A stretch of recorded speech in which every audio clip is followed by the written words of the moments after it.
第一個咧，佢就 keep 住用傳統嘅做法，布拉腸咧好傳統嘅。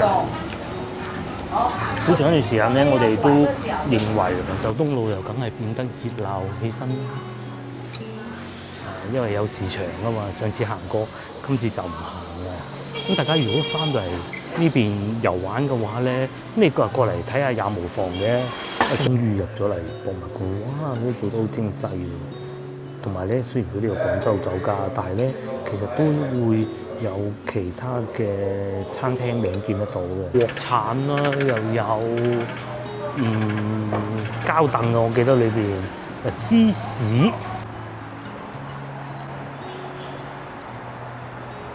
Hello， 各位觀眾早晨啊！而家朝頭早，哇，差唔多8點鐘。我所在位置就係康王路。咁今日嘅影片咧，亦都係我自己一個人拍攝嘅。咁啊，係找尋觀眾曾經居住過嘅地方啊嚇。咁啊，其實咧嚟之前咧，我已經揾到答案嘅。其實都會令呢位觀眾可能幾失望㗎，因為觀眾咧揾嘅地方叫仁壽里。咁咧我喺地圖軟件揾極都揾唔到。咁究竟喺邊度揾到啊？廣州確實有仁壽里，不過番禺，呢一定唔係觀眾要揾嘅地方。最尾我喺一個地方揾到，就係喺呢個廣州記嘅公眾號裡面揾到嘅關於城市老地名，特別是街巷地名的消失。呢一度有幾粒細字啊！佢仲要係寫繁體字嘅，大家睇唔睇到？上世紀90年代興建於下九路的荔灣廣場，荔灣廣場現址包含的仁壽大街仁壽里，咁啊已經揾到答案㗎啦嚇。其實度咧，其實就係我面前呢個廣州大名鼎鼎嘅荔灣廣場，咁已經係冇咗㗎啦。換言之咧，觀眾要揾嘅仁壽里，其實就喺荔灣廣場原址呢度嘅，咁啊已經係拆晒，然之後變成一個好多廣州人都會知道嘅一個廣場啦。咁又冇理由咁快結束㗎。而家我先係食少啲嘢先，咁亦都帶大家附近行下，因為平時咧同老婆嚟呢度咧都係匆匆而過，有時候可能係美食節，咁啊大多數咧都係行過去嗰邊飲個早茶咁啊經過嘅啫。其實我都好耐未入過荔灣廣場，我就打算咁嘅。我先係食少少嘢先，因為而家人哋嘅未開門啊嚇，晏少少先。食完嘢之後咧，我再帶大家行過去睇下。咁你話揾到觀眾要揾個佢連門牌號碼都俾埋嚟嘅噃，真係揾得到咧，我幾乎可以判定是不可能㗎啦。咁但係亦都帶大家行下上下九步行街，咁我而家先去食啲嘢先。我食咩咧？我就去前邊嗰度食個腸粉，大名鼎鼎嘅銀記啊！而家啲同學仔翻學嘞喎，咁啊喺前邊往右轉就係我要食早餐嘅地方。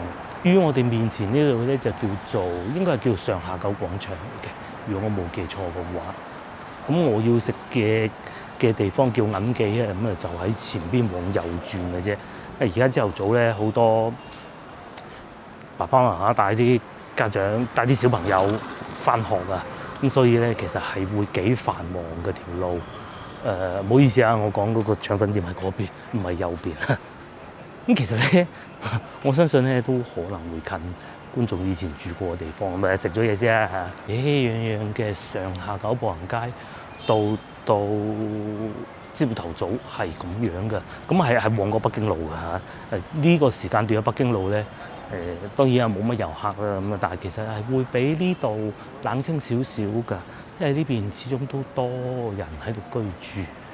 北京路咧就真係幾遊客嘅感覺啦。呢度又準備整個美食節咁喎，搭緊棚咯喎，咁會唔會係為咗嚟緊嘅勞動節咧？但係都仲有10日8日㗎，搭得棚係啱啦，應該係賣漢堡包嘅。然後觀眾要揾嘅地方咧，我亦都唔可以一口回住就話一定係揾唔到嘢，我未揾過係唔得嘅，因為我其實都真係試過喺所有地圖軟件呢邊係揾唔到，但係其實去到現場係揾到，好有趣嘅嚇。咁點都好啦，我哋食咗嘢先，食銀記腸粉。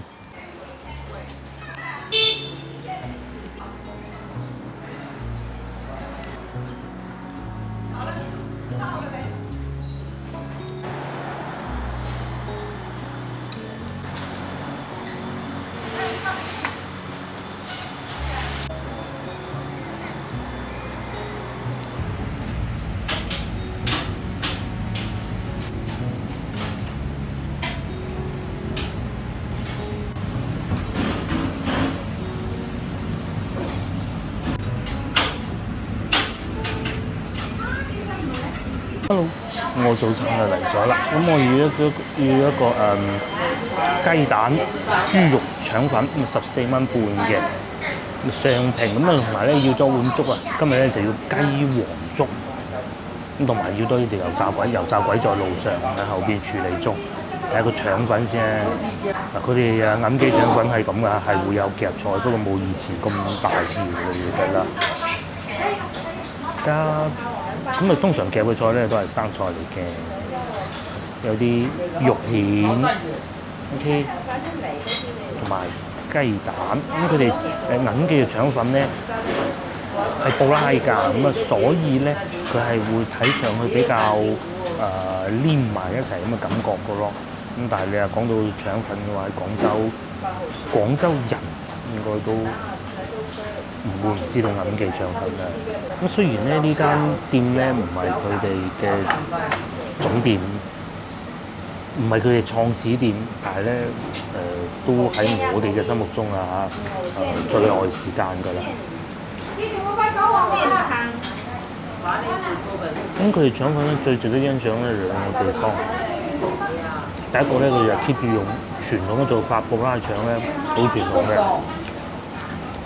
好長一段時間咧，我哋都認為布拉腸先至係好食，先係正宗。因為當時基拉嘅腸粉咧，其實好多技術都未改良得太好啊，所以咧我哋會認為布拉腸粉先至係好食嘅。咁時至今日咧，好多基拉嘅腸粉咧，可能佢嘅鐵盤啊、開粉漿啊、做啲火力啊都唔同咗啊，所以咧其實又慢慢會覺得基拉嘅腸粉好食啲喎。但係銀記腸粉當然亦都有佢自己嘅個人之處啊。首先第一，佢嘅豉油咧係好獨特㗎，同其他地方唔同嘅，佢會更偏甜口一啲嘅。咁第二種咧就係佢哋嘅腸粉咧係會更有米味嘅。呢啲咧都係每間店唔同嘅地方，其實要拉我都拉得到，不過食唔食到咧就係另一回事啦。因為一個腸粉咧，嗰啲粉漿咧係每個師傅自己獨門秘方嚟㗎。咁佢喺開嘅過程中咧，要不停咁加一啲熟嘅米漿落去，咁樣溝㗎。咁啊點樣落各種都係秘方嚟㗎。因為佢係會受到季節啦，因為啲米唔同啊，新米舊米都唔同㗎，每個地方嘅米都唔同㗎嘅影響啊。咁所以咧，其實每個季節做起身都會有唔同㗎。唔係淨係對住一個數字咁就做得到嘅。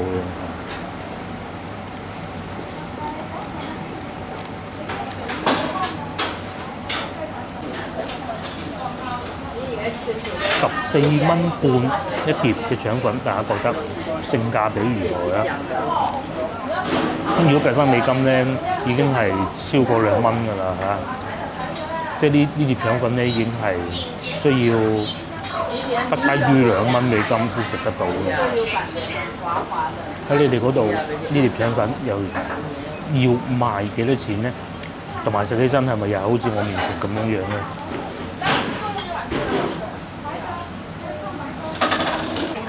當然啦，食物咧有利啊有弊。如果你要做得好似佢哋咁夠米味咧，可能又會散啲。係啊，煎米粉落少啲咪得，煎米粉落多啲咪冇咁散咯。咁但係煎米粉嘅話都係搭住個口啊。所以咧巧妙就喺呢度。咁當然咧，呢每個人口味都唔同啊。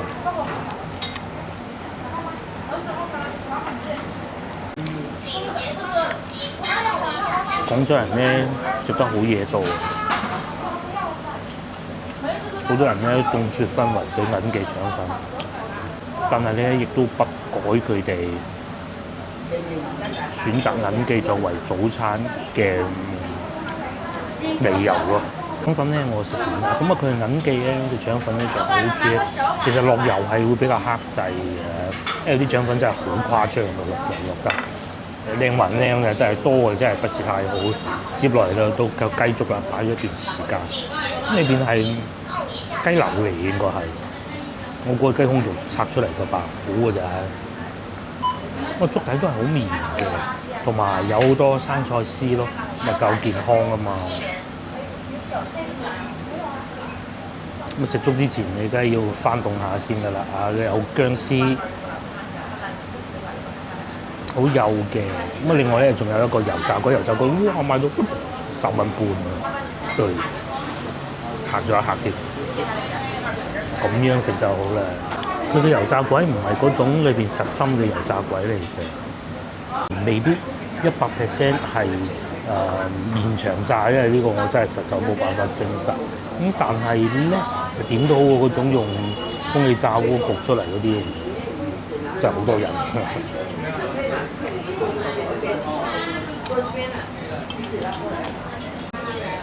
係先頭食過嗰嚿油炸鬼又唔算好脆。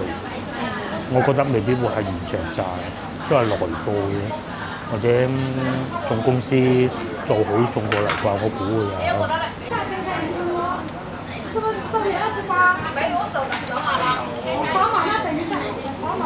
咁多水。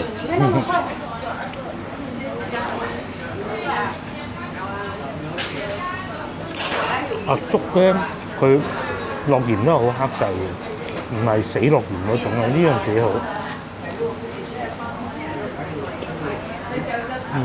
咁喺台面咧，亦都有鹽啦，同埋胡椒粉供應俾客人嘅，咁仲有辣醬呢個應該係。我咧今日啊，唔知點解突然間天氣又轉冷㗎，唔算太熱。如果唔係，佢雖然有冷氣，不過咧其實食起身可能都會幾熱嘅。因為個門口咁大。如果係天氣好熱嘅時候咧，係會有壓力嘅。我繼續食我嘅粥啦。咁講下等嘅計劃先啦。正如先頭所講，其實應該係已經冇咗啦。觀眾要揾個地方，因為我喺社交媒體上邊都睇到。咁但係我可能會喺上九路啊，或者附近啲巷仔裏邊行下咯。咁同埋咧都幾近上次另外一位觀眾咧話要揾嗰個地方，因為其實行去長壽東路係好近嘅。快啲買嘢先。就係呢一種咧，開喺西關大屋下邊，呢啲都唔算大屋，呢啲算騎樓屋下邊嘅腸粉店。咁係有遊客，亦都會有附近揾食嗰啲人咯。咁附近揾食嗰啲人咧係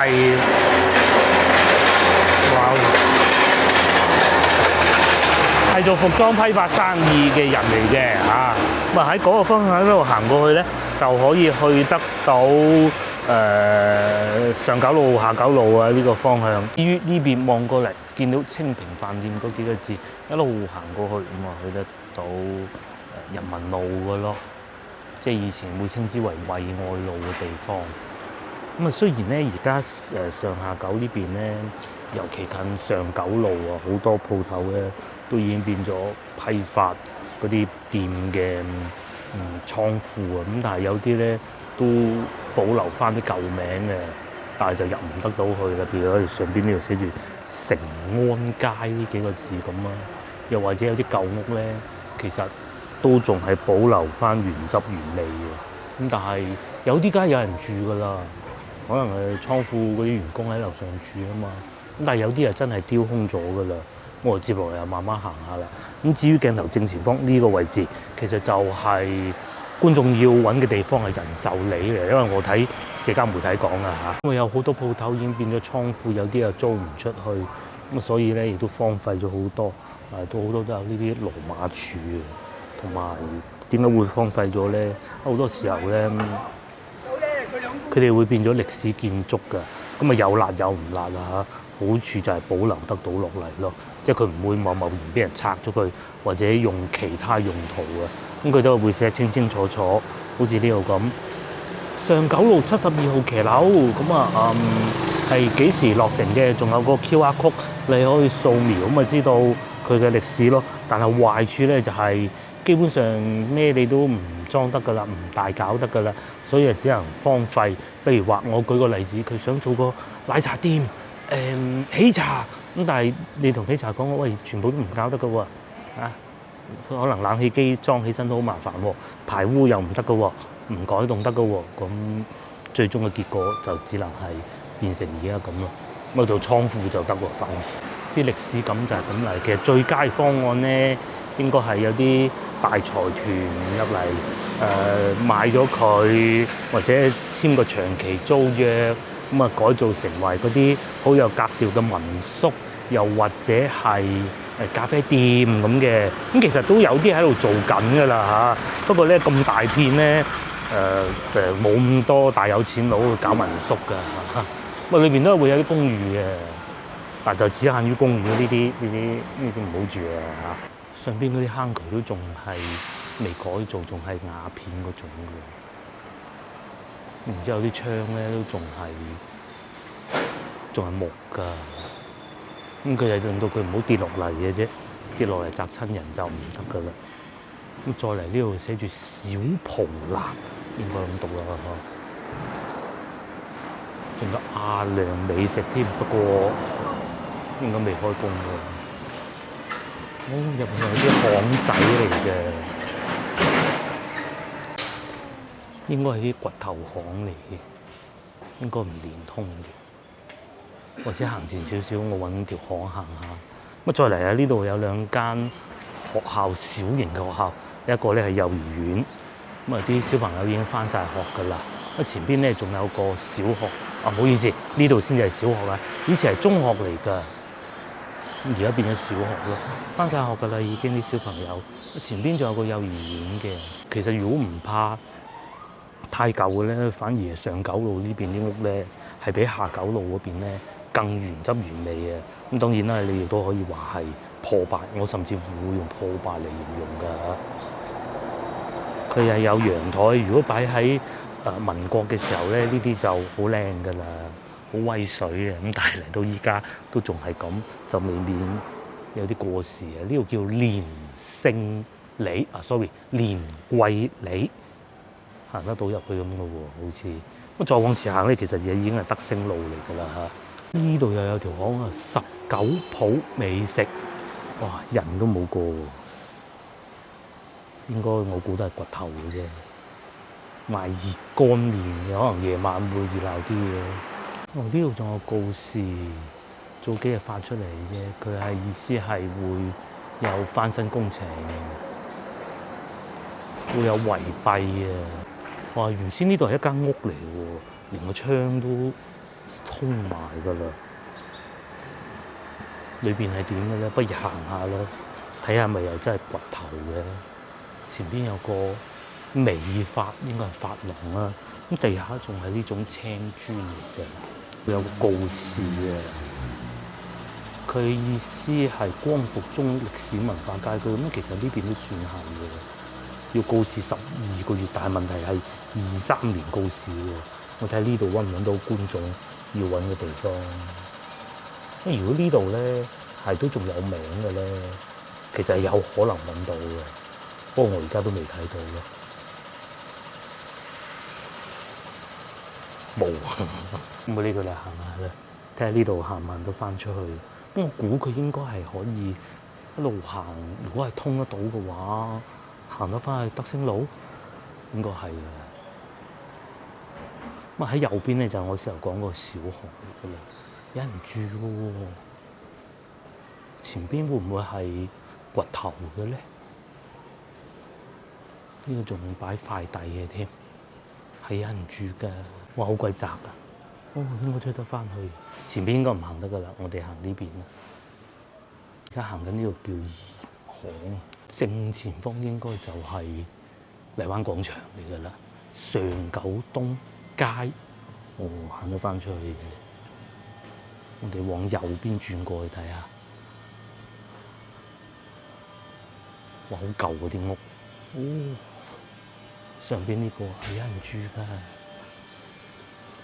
哇！如果唔係因為拍攝，我都唔會入嚟。其實咁樣類型嘅題材都好耐未拍攝過㗎啦。以前好多時候會拍攝嘅，呢度就叫上九東街啦，好舊嘅，仲有瓦片嘅添，又或者呢啲會稍微新少少咯。我喺呢度行翻出去就係德星路啦。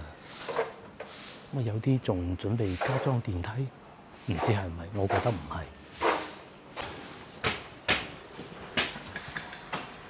呢度就翻到嚟德星路啦，我會沿住荔灣廣場行一個圈。同埋，如果荔灣廣場開咗門，我應該都會入去睇下。不過依家未開。呢位觀眾知唔知道荔灣廣場的故事咧？非常之多。咁我喺呢度又要準備講一次。話說喺廣州咧，有3個地方啊，係應該稱之為乜嘢？最多傳聞啊嘅地方嚟嘅。咁啊，第一個咧就我住嗰度啦，咁啊史上稱之為死仔坑，咁係真係會揾到一啲以前埋葬嬰兒屍骨嘅地方，寫得清楚嘅。咁第二個咧就係海珠區南華西嗰邊嘅成珠樓，咁亦都係喺社交媒體，甚至乎連官方啊都有報導過。夜晚佢哋因為火災啊。咁啊，嗰啲死咗好多人啦，我唔敢講。咁咧死咗好多人之後咧，就會係到夜晚黑就要接翻啲鬼新娘啦嚇。咁係有好多人都睇到咁嘅。咁啊，第三個咧就係我哋而家講緊嘅荔灣廣場啦。咁荔灣廣場咧，據說以前下邊咧就有好多棺木嘅。咁呢個發展商為咗發展佢咧，就可能有啲功夫做得唔係好足，咁啊搞到生意失敗收場，大概係咁上下嘅意思啦。呢啲唔重要，重要係咧當時荔灣廣場變咗好多人輕生嘅地方啊。咁呢啲係有名有姓，全部上塞晒報紙㗎嚇，官方嘅報紙㗎。譬如話，我都講過好幾次嘅一啲罪犯啊，一啲汪洋大盜啊、殺人犯啊咁啊，佢逃亡多年，然之後身患重症，覺得時日無多，就翻嚟廣州，因為廣州人嚟啊，結束佢嘅罪惡嘅一生啦。咁啊，打算喺荔灣廣場跳落嚟，但係一跳落嚟砸死咗另外一個無辜嘅市民。咁個市民真係無辜啦。類似呢啲嘅故仔非常之多，似乎仲有人話，如果你夠膽喺荔灣廣場下邊個停車場瞓一晚咧，3000蚊。咁啊當然啦，呢啲係傳聞嚟嘅啫。經濟唔好3300都有人制嘅。但係既然講得呢啲傳聞，就好多事情都係真實有發生過嘅。有啲舊屋翻新裏邊係咁樣嘅喎，哇！嗰啲木要咁樣頂住喎。時至今日，荔灣廣場咧就變成係賣首飾啊、玉石嘅地方咯。咁據說咧，聽講嘅又係話做呢啲生意先得㗎，其他你都唔好做啦。咁講話佢哋問過啲大師傅咁講嘅，咁應該都係真嘅嚇。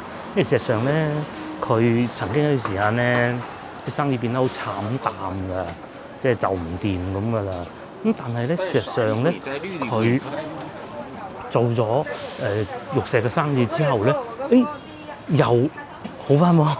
係啊，咁而且呢個樓上咧仲係有住宅㗎，同埋都有茶樓㗎，好過癮啊！即係講完，我哋慢慢已經行到紅壽社區，即是長壽東路啦。長壽東路又梗係變得熱鬧起身啦。因為有市場啊嘛，上次行過，今次就唔行啦。咁大家如果翻到嚟呢邊遊玩嘅話咧，咁你過嚟睇下也無妨嘅。最近地鐵站就係華林寺啦，就喺前邊，好近嘅嘢嚇。咁同埋咧，呢度咧係會有好多去四會嘅巴士，因為四會咧亦都係賣珠寶玉石好興旺嘅地方嚟㗎。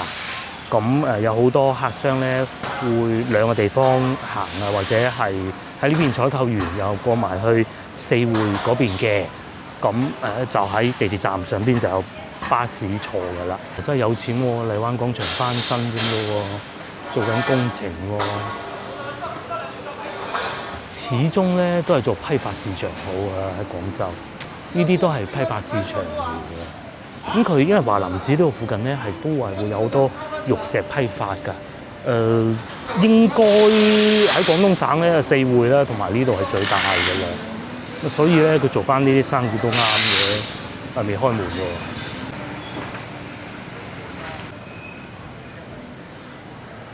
仲招租添喎，同埋仲寫住2026萬象更新嘅，變就係咁啊！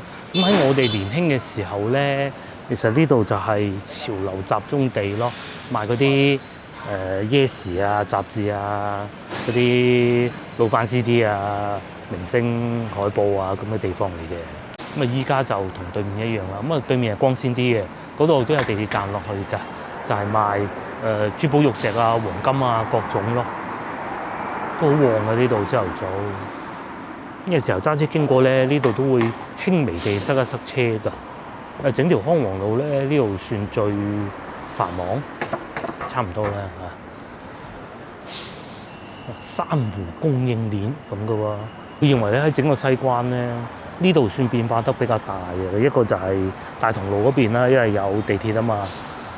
呢度咧都算變化比較大，因為好多路名咧都唔同咗，好多地方都消失咗，包括我哋而家講緊嘅荔灣廣場啦，又或者對面亦都係嘅。以前康王路唔係咁嘅，以前根本都唔存在話康王路，因為佢係重新修建翻出嚟嘅，將整條路嗰個移埋去裏邊咁樣嚟開通康王路嘅啫。有淘寶直播基地啦，又或者前邊見到嘅錦麟會館啦、華林寺啦，都喺晒呢邊嘅。我哋朝頭早去買餸，買完餸咪翻屋企煮翻2餐。咁啊有人住㗎，真有人住㗎，荔灣廣場上邊。其實亦都唔係講得咁神乎其技嘅啫嚇，都係你自己嘅內心所諗嘅啫呢度。咁啊而家呢度咧就叫康王南路啦。可能我等唔到佢開門啊，仲未開門，可能晏啲先有人氣啊，冇乜人氣都係唔會入去住嚇。咁佢有個廣場係可以俾人喺裏邊跳下廣場舞嘅，我都唔過去啦。嗱呢度就係地下停車場啦。仲招珠寶主播，記住啊！如果你翻到嚟廣州嘅話咧，嚟到上下九咧錦麟會館就一定要去，就算唔去隔離嘅華林寺，有機會都過去睇下，好冇？咁接落嚟，我再帶大家周圍行下啦啊！因為呢度基本上係揾唔到觀眾要揾嘅地方嘅，唔好意思先啦嚇。我去上下九嗰邊行下啦嚇。你都唔係話喎，都係有啊！靚女喺度跳廣場舞嘅喎，幾開心。嗰度仲寫住香港業主免費放盤，會唔會以前好多香港人喺度置咗業咧？唔出奇㗎。其實呢度已經旺翻好多。你睇電雞黐咗咁轉就係啦。曾經去過華南華西更正嚇。咁即係城主樓嗰邊，哇！朝頭早都冇乜人㗎，唔同呢邊啊，呢邊咁旺。嗰邊咧係真係日光日白，你都會有種寒意㗎，因為啲巷實在太窄啦。你行下突然間喺你面前出現一個人咧，又或者好似有個人咧，因為你睇唔到佢，但係你聽到聲咧，係非常之恐怖啊！咁我都曾經試過有一次，我都講過呢個古仔出嚟俾大家聽，喺南華西嗰邊，唔知邊條巷我唔係好記得。行下有個伯，喂，真係中午嚟嘅喎，中午喎，好熱嘅喎，11點幾、12點咁嗰啲嘅喎，咁有個伯咧咁啊坐住喺度路邊，咁人哋坐喺自己屋企門口，咁佢同我講啊，大志你嚟啦，哇嚇到我啊，人都癲啊，係啊，唔係中午唔敢去嘅，我試過夜晚去啦，咪搞，咁啊呢度其實好啲嘅，因為我哋都試過好多次夜晚經過嘅，咩事都冇嘅，跳舞咁幾開心啊！哦，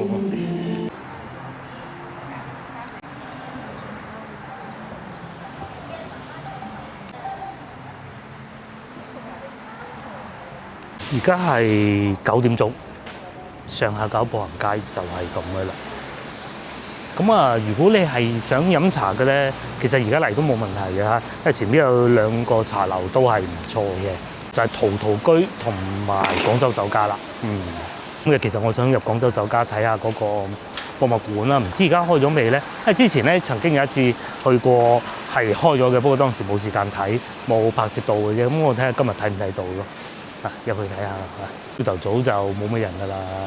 咁朝頭早咧，原來啲電雞係入得到嚟㗎，係允許㗎，係啊。因為我見到佢放啲電雞入嚟嘅。而家咧上下九啊都多咗好多呢一種歷史傳統建築嘅説明啦。咁即係咩意思咧？即係以前咧呢棟樓啊，就係賣呢個叫三鳳粉莊嘅地方啦。咁啊粉莊即係咩咧？即係賣化妝品啦嚇。1905年啊，應該係左邊呢一棟，應該右邊呢一棟先啱嘅嚇。都幾高喎，4層樓高。一嚟到面前就係蓮香樓咯。呢個唔係茶樓嚟嘅，呢個係賣點心嘅部門嚟㗎。咁以前呢度係做咩啊？學明鞋帽商店，即係賣鞋帽嘅。咁佢落成時間就後啲啦，1948年，係阿楊先生嘅第8分店嚟嘅。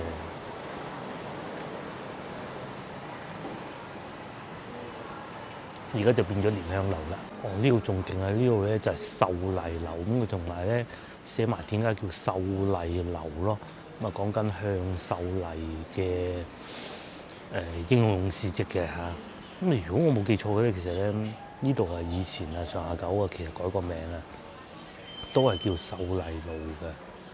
咁啊呢度就何濟公製藥廠，咁但係依家就唔係㗎啦，依家就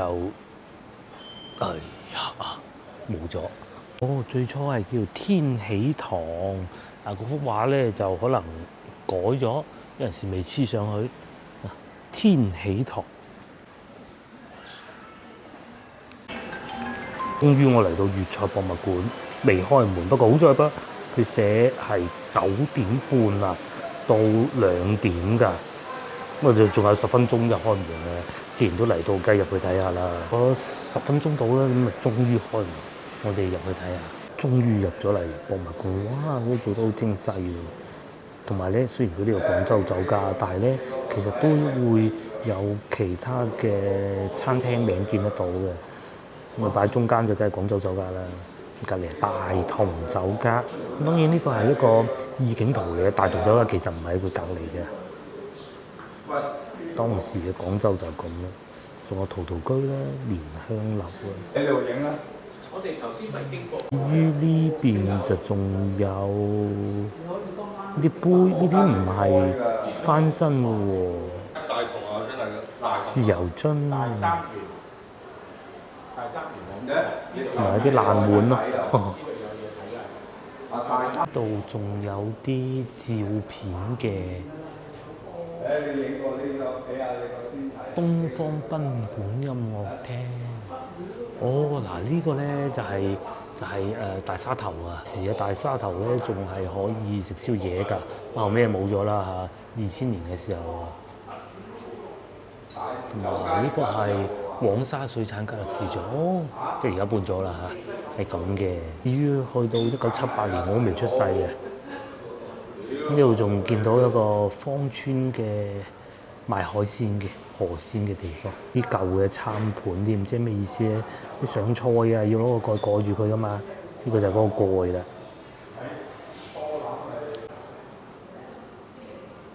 呢個勁啊！呢個係當時啊美國財政部長啊嗰位白頭髮嘅女士咧，咁佢去咗陶陶居食飯㗎。我記得應該喺天河嗰間，因為佢美國領事館對面啊嘛，咁就係食咗呢啲嘢啦。仲要相住佢，呢位女士係好中意飲食嘅，係一個食家嚟嘅。係啊，咁上邊仲講1986年白天鵝接待英女王啦，當時仲好多古仔嘅話咧，喺當時喺內地係揾唔到有勞斯萊斯，因為一定有勞斯萊斯先至接待得到英女王嘛。咁點辦咧？就喺香港搬翻嚟咯。好威水嘅。國家開放啦嚇，咁泮溪酒家就接待基辛格呢個24年當時嘅意大利總統。意大利總統同總理好似唔同嘅喎，總理係一位女士嚟嘅。嗰24年唔知佢上任未咧？邊嗰幾位遊客咧嚟自香港，嗰位老先生喺度談緊啊！廣州啊，酒樓啊都有咁樣嘅博物館啊，香港冇咯。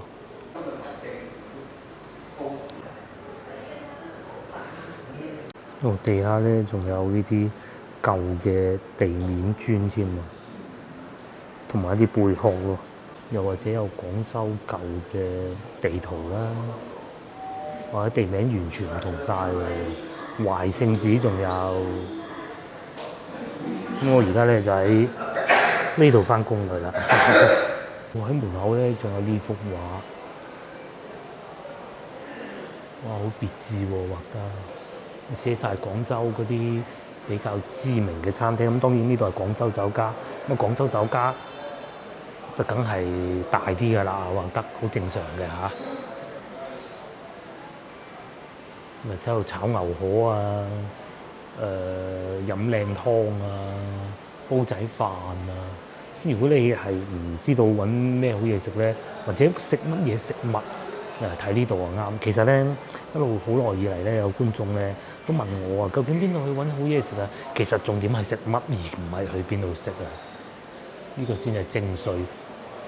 咁當然啦，你炒牛河咁，梗係有幾間比較知名嘅。食腸粉咁又可以去翻，好似我今朝講嗰幾個銀記啊嗰啲咁。哦，呢度仲有紀念品賣添喎。呢對魚好有趣。而呢度食唔食飯都冇問題嘅，都可以喺呢度影翻張靚相，以作留念。無論係廣州本地人啦，又或者係外省嚟嘅遊客咧，其實都係會覺得好心曠神怡嘅嚟到呢度。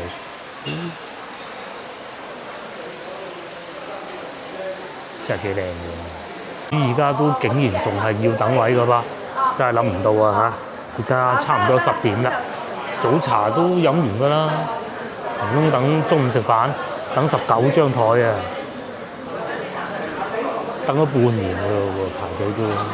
咁同埋咧，大家記住喺門口咧，有人喺度黃牛啊，唔使理佢啊嚇。記住啊，即係我真係喺裏邊感悟得到嘅嗰幅圖。嚟廣州係要食乜嘢，而唔係去邊度食。你係先要揾到食乜嘢，譬如話我要食腸粉，今朝咁啊去嗰度你可以試下，你可以試下華輝啊，或者去到順德下邊嗰啲村咁嘅裏邊去食。你想食雙皮奶，咁我要喺廣州食雙皮奶，你去邊度嚇？咁你要搞清楚廣州有乜嘢食。譬如話你想食喺廣州食菠蘿包咁，其實肯定係唔夠香港好啊，都唔係冇。或者熱奶茶咁梗係冇香港好噶嘛，都唔係冇。咁你想廣州熱奶茶好唔好飲咧？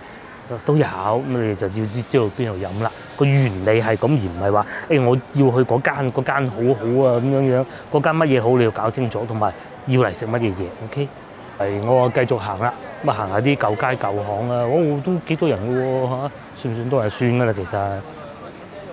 話呢邊冇咁多人，近翻後邊美慶坊會再多人啲嘅。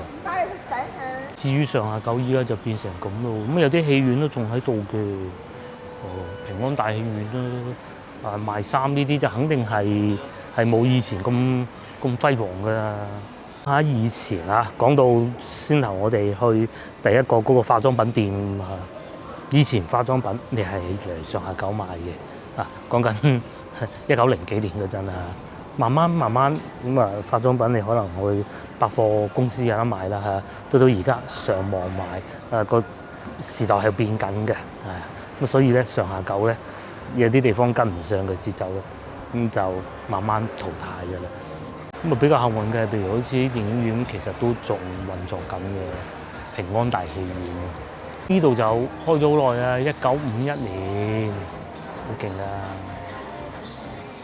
！1951年啫咩？我以為更耐啊嚇。呢度賣下啲咩咧？賣下嗰啲穿珠仔啊，又或者老番波衫啊咁咯。正版都唔貴邊啊，賣老飯㗎，救命啊！加長 T 恤99蚊件，59蚊件都見過啦，邊度仲賣老飯？咁咪搞到個檔次會比較低咯。咁近翻上九路嗰邊會好啲嘅，呢條十寶路嗰邊賣嗰啲嘢咧，稍為有翻少檔次。中間呢段係最差㗎，完全靠幾個餐廳去支撐住㗎咋。又或者荔灣名食家啦，前邊嘅蓮香樓啦，同埋陶陶居咯。先頭咧嗰幾位香港觀眾咧，仲話蓮香樓好似冇飯食㗎，咁因為佢可能係用香港嘅蓮香樓作為一個例子啩，我估。蓮香樓係有午餐食嘅，係有小菜供應嘅。呢度又翻新緊一間屋啊！佢咁樣封住嘅，係啊，翻新緊。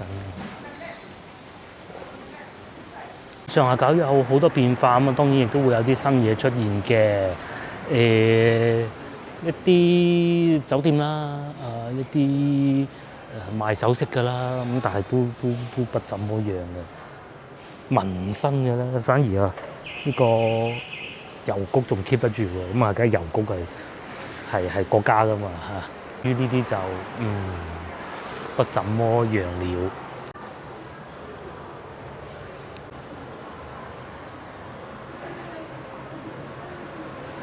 蓮香樓就喺呢度啦。1892年光緒18年，咁佢呢度係有飲茶嘢有食飯㗎，仲有賣餅嘅添。價格咧亦都唔係太貴，幾十蚊就有交易㗎啦。下九呢一帶咧，呢幾間老字號裏邊咧，即係坐得有企理嘅裏邊咧，係比較平嘅蓮香樓，係啊，出品都還可以啦嚇，至少唔使排隊。陶陶居同埋我哋先頭見到個廣州酒家就會價錢相對貴少少，而且蓮香樓據我所知好似係冇分店嘅，咁但係陶陶居同廣州酒家有分店咯。咁如果你係作為遊客嘅話嚟到廣州，我嘅建議你嚟翻總店試試啦。咁當然啦，我認為廣州酒家嗰啲分店咧就會裝修傳統翻少少嘅，陶陶居嗰啲分店咧就感覺上係新派啲嘅。唔知大家有去過邊間分店咧？陶陶居嘅分店，又或者廣州酒家嘅分店係有嘅。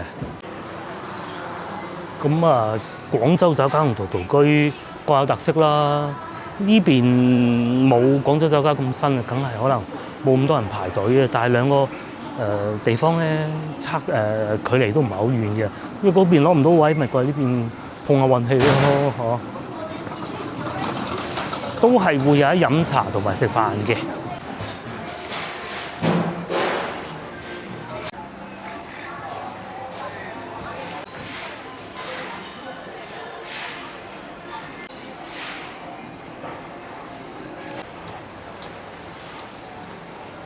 嚟到呢度先至有翻啲連鎖嘅飲品店啊，呢個咖啡嘅。至於個麥當勞，都裝修過喎。早幾日咧有新聞啊，其實我係睇住佢整嘅，就係麥當勞咧變咗牡丹樓啊。咁係喺德政路嗰間啊，好似佢哋總部都仲喺嗰度，我唔肯定。跟住咧就社交媒體就話掛咗牡丹樓3個字。然之後咧又拆翻佢，其實唔係嘅，其實就係掛上去影張相嘅啫嘛。佢哋全係咧都變成好似一個粵式飯店咁嘅感覺咯。咁當然裏邊都係賣漢堡包嘅。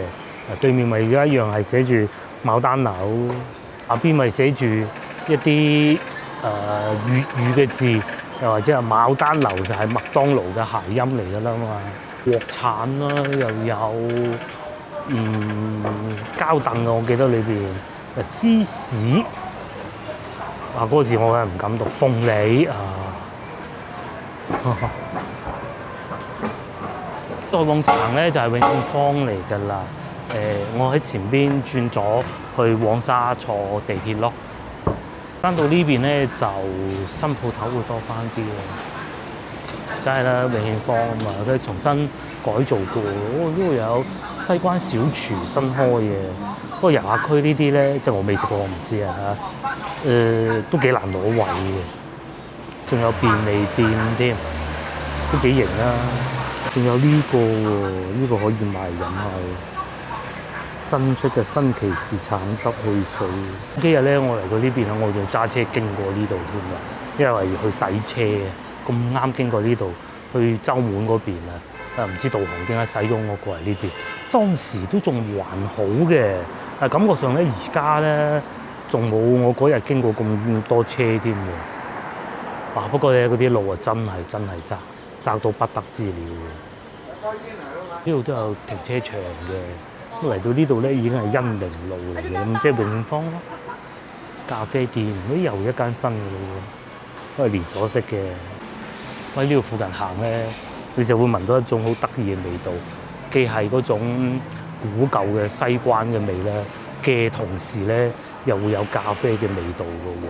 咁嚟到永芳咧，最近兩個地鐵站嘅，第一個咧就係咁樣行翻過去寶華路，係長壽路地鐵站啦。咁其實我自己係中意去黃沙嘅，就喺呢度過去嘅啫。咁都係商場下邊嘅，一眼就望晒就係前邊嘅啦。係啊，黃沙站啊，咁啊大家睇下嗰度有兩個數字105-607，咩意思咧？其實之前教過大家，不過可能太耐，大家都未必會記得嘅。1即係1號線咁解，6即係6號線咁解。1後邊嘅05咧，即是話佢離總站啊，即係西朗站啊，係仲有5個站。咁你話如果唔係好熟廣州嘅，其實真係唔知㗎。你問我下邊6即係06，即係6號線07總站喺邊咧？其實我係唔知嘅，應該喺金沙洲嘅，如果我冇記錯就。咁但係最起碼咧，前邊呢個數字就幫到你咯。你會知道，黃沙站咧係會有1號線同6號線，因為而家呢啲線路開得太密啦。其實我哋廣州人咧，對於新開啲線路咧，其實都唔知道邊度去邊度嘅。好似上次咁樣啦，同老婆咧咪去食韓式烤肉嘅。咁其實嗰度係有地鐵站㗎，好似係14號線，仲要係總站嚟添㗎。咁啊嗰日咧就攬咧我開車去，我話冇地鐵站㗎，行啦，開車去啦。咁啊開車去啦嗬，俾咗，我都唔敢話俾個老婆聽啊。哇！停車費40幾銀喎，我話10零蚊啫，咁咪快走啦。跟住佢好在意㗎嘛，40幾銀啊！打車其實都差唔多㗎咋，咁嘅啫。因為當日咧我哋係諗住再去埋吉之島咧購物㗎，咁啊後尾冇去咁解嘅啫。哇，好鬼貴嘅！講翻正題啊，好多線路我哋都係唔記得邊條線打邊條線㗎，甚至乎佢會經過啲咩站更加唔記得㗎。咁但係有嗰條柱幫你手咧，咁你就會記得。因為廣州地鐵咧唔同香港，香港可能會叫做東鐵線咁，但係佢唔係要用一個數字嚟代替㗎嘛。再往前行，前邊就已經係黃沙地鐵站，即是西城都會啦。我哋其實咧去永芳係好近嘅，好近。廣式燒臘順豐到家，到家仲食唔食得㗎？話好生意喎，裝修添㗎嚇。今集影片先到呢度結束啦。下集繼續帶大家去揾你哋想揾嘅地方啦嚇。咁我手頭上仲有幾個地方未去嘅，咁啊睇下盡快去埋佢啦嚇。下集見，拜拜。